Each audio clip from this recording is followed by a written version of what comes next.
दोस्तों, आज की सीख की कहानी में आपका स्वागत है। अगर आप पहली बार आए हैं तो हमारे चैनल को सब्सक्राइब कर लें और ये कहानी अंत तक जरूर सुनें। चलिए शुरू करते हैं कहानी। नीता फटाफट नाश्ते का काम निपटा कर ऑफिस के लिए तैयार हो रही थी कि दरवाजे की घंटी बज पड़ी। नीता ने भागकर फटाक से दरवाजा खोला। उसे सामने उसी ननद खड़ी हुई मिली। उसने अपनी ननद से कहा, अरे दीदी, आप अचानक से? दरवाजे पर खड़ी अपनी ननद को बिना किसी खबर के अचानक से देखकर नीता थोड़ा हैरान हो गई थी।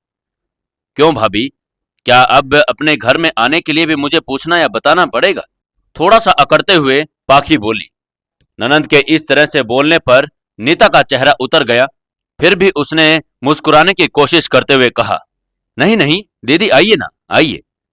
नीता एक तरफ हटते हुए बोली और पाखी के अंदर आते ही अपने कमरे में चली गई और अपना पर्स लेकर आने लगी। नीता की सास बबीता जी वहीं हाल में बैठी थी। बेटे को देखकर मुस्कुराते हुए बोली, अरे बेटा, 2 दिन पहले ही तो बात हुई थी हमारी। तब तो तुमने नहीं बताया कि तुम आओगी। वैसे अच्छा किया जो आ गई। मेरा मन भी कर रहा था तुमसे मिलने का।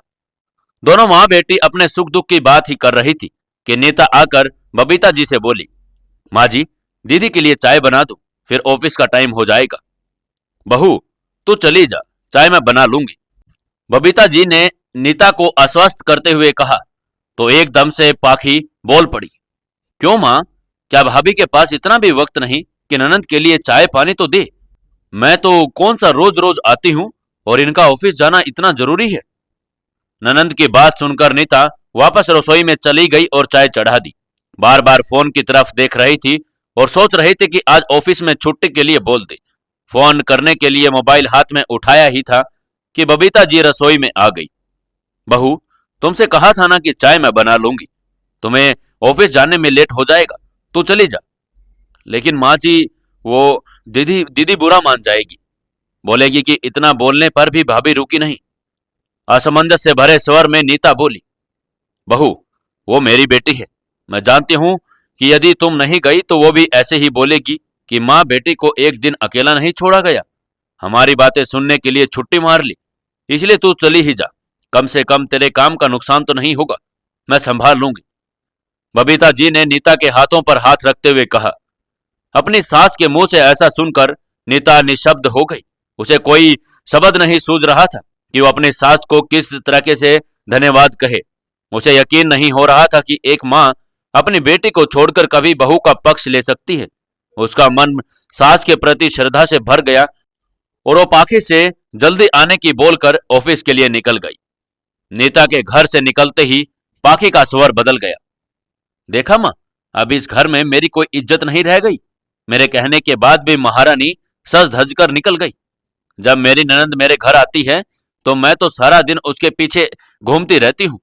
और भाभी को देखो, ना कोई आव भगत, ना कुछ पूछना। अब बबीता जी से रहा नहीं गया और उन्होंने अपनी बेटी से बोल दिया, बेटा, अभी अभी तो तुम बोल रही थी कि ये तेरा अपना घर है, जहां आने के लिए तुझे किसी से पूछने या बताने की जरूरत नहीं, लेकिन दूसरे ही पल तू खुद को मेहमान समझ रही है। बेटा, तेरी भाभी नौकरी करती है, इसलिए पूछ रही थी कि आपने आने की कोई खबर नहीं थी। अगर उसे पहले पता होता कि तू आने वाली है तो वो छुट्टी के लिए एप्लीकेशन दे देती। वैसे तू सच सच बता, क्या वाकई तुझे नीता का जाना बुरा लगा या फिर तू फिर सिर्फ उसके प्रति अपने भड़ास निकाल रही है? क्या कभी तू अपनी भाभी के पास बैठकर उसके सुख दुख की बतलाती है? वो बस काम करती रहती है और तू मेरे पास बैठी रहती है।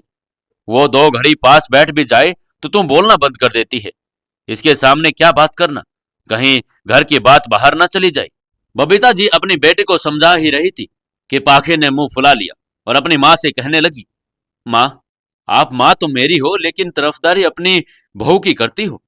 मुझे तो आपने सचमुच पराया ही कर दिया माँ। इस पर बबीता जी ने फिर से समझाते हुए लहजे में अपनी बेटी पाकी से कहा, बेटा, तेरी माँ हूं तभी ये सोचती हूँ कि बेटी का मान सम्मान अपने मायके में हमेशा बना रहे। खुद को सिर्फ ननंद के ओहदे पर बिठाकर रखोगी तो कभी भाई भाभी के दिल में जगह नहीं बना पाओगी।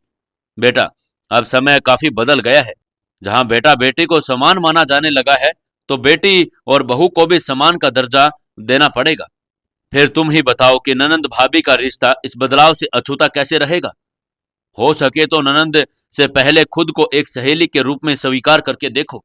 फिर देखना कि तुम्हें अपनी भाभी की ये छोटी छोटी बातें चुभनी बंद हो जाएंगी। तुम दोनों एक दूसरे की भावनाओं को समझ पाओगी और ये रिश्ता ज्यादा मजबूत बन जाएगा। माँ की बात सुनकर प्राची को महसूस हो रहा था कि वो बेवजह ही छोटी छोटी बातों को बड़ा बना रही थी। नीता तो बस अपना काम ही कर रही थी, फिर उसमें चिढ़ने वाली कौन सी बात है। हाँ, बुरा तो तब लगता कि यदि वो मुझे देखकर मुंह बनाती या जानबूझकर घर से बाहर चली जाती।